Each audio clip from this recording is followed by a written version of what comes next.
Magandang umaga mga bata.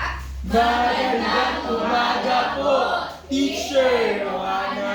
Mga bata, may ipapakita akong mga larawan sa inyo at ang kailangan niyo gawin ay huhulaan ito kung ito ba ay masustansya o di masustansyang pagkain. Handa na ba kayo mga bata?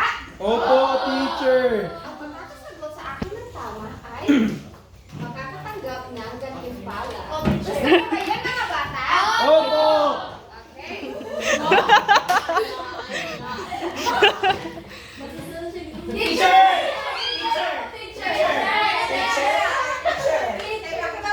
Mga kabay, at titingnan ko kung sino yung mauunang magtaas ng kamay.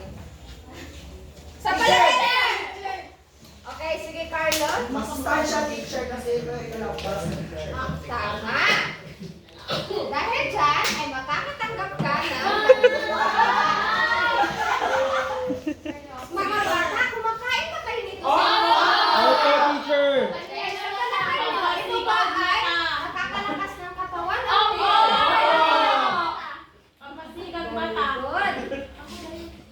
Very good. Okay, Lucha. Alis tayo sa masustansyang pagkain o bigay po ito ng protina sa akin at isa itong raw food. Tama. Dahil dyan, makakatanggap ka ng gantimpala. Sa susunod na litrato, Teacher!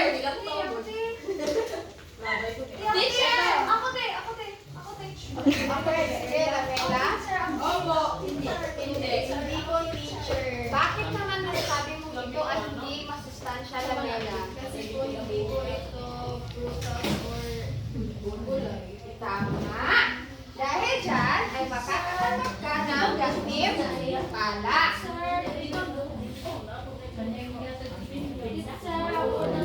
Sa huling litrato, sino ba?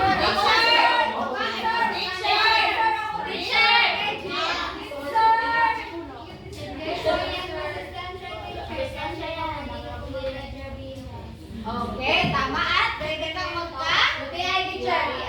Tama. Dahil dyan, makakatanggap ka ng gantimpala. Mga bata, sino makapagbibigay sa akin ngayon ng masustansyang pagkain? Okay, Jill? Sir. Jenny? Para sa akin, ang masustansyang pagkain ay itlog, teacher. Tama. Dahil dyan, ay makakatanggap ka ng gantimpala. At sino naman makapagbibigay sa akin ng di masustansyang pagkain? Okay, Marjol? Okay. Ano, bangkus na ano? Eh, bakit mo naman nasabi at dito ay di masustansyang pagkain? Pagkain dahil hindi ito nabibigay. Wala itong masustansyang protina. Tama. Okay, mga bata, base sa ating activity na ginawa ngayong umaga, ano kaya ang magiging aksyon natin ngayong araw? Teacher! Okay, Yaya? Tungkol sa mga masusustansya at di masusustansyang pagkain. Tama. Dahil dyan, makakatanggap ka ng gantimpala. Thank you, teacher! Bago tayo tumungo sa ating bagong leksyon ngayong araw, babasahin muna natin ang ating mga layunin. Mga bata, pakibasa. Pagpaplano ng pagluluto ng masustansyang pagkain ng pamilya. Natutukoy ang mga salik sa pagpaplano ng pagkain ng pamilya at nakakagawa ng menu para sa isang araw ayon sa pyramid. Okay, mga bata, sa inyong bahay ba, pinaghahanda ba kayo ng inyong mga magulang ng pagkain? Oo! Masustansya ba? Oo! Sino kumakain dito ng gulay? Okay, very good. Dapat kumain tayo ng gulay para tayo ay maging Malusog po, Teacher. Ngayon mga bata, may ipapakita na naman ako mga larawan. At ang kailangan nyo lang gawin ay sasabihin sa akin kung ito ba ay pang-umagahan, pang-tanghalian, or Panghapunan!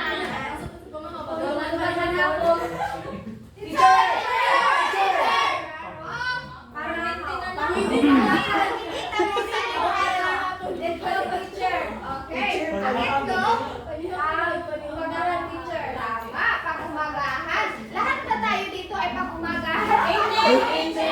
Hindi po, teacher. Kinakain ko po yan.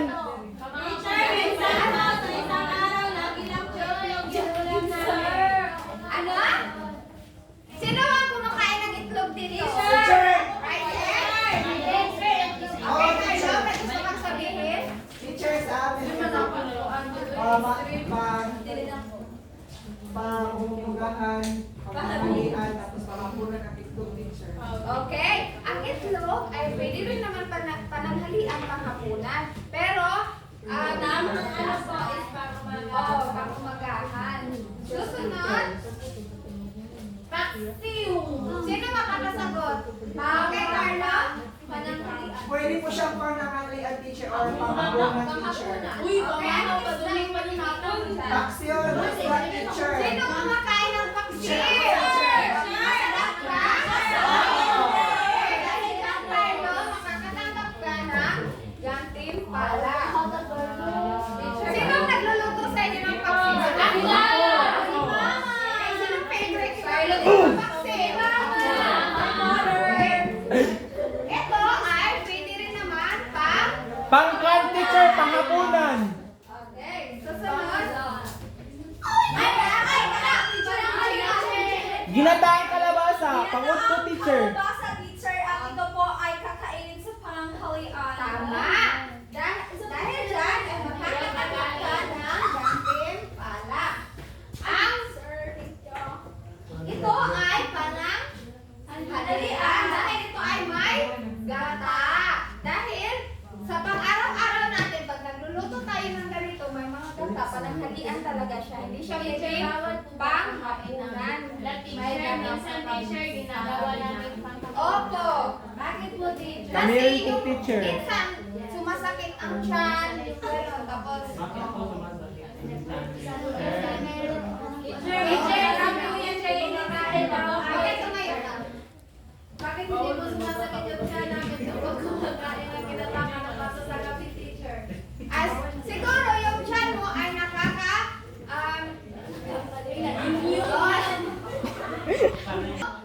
tiyan mo na kumakain ng gata. Yung iba kasi, pag yung minsan lang sila kumakain, tas gabi pa nila kainin yung gata, sumasakit yung tiyan. Opo, teacher. Naintindihan ba mga bata? Opo.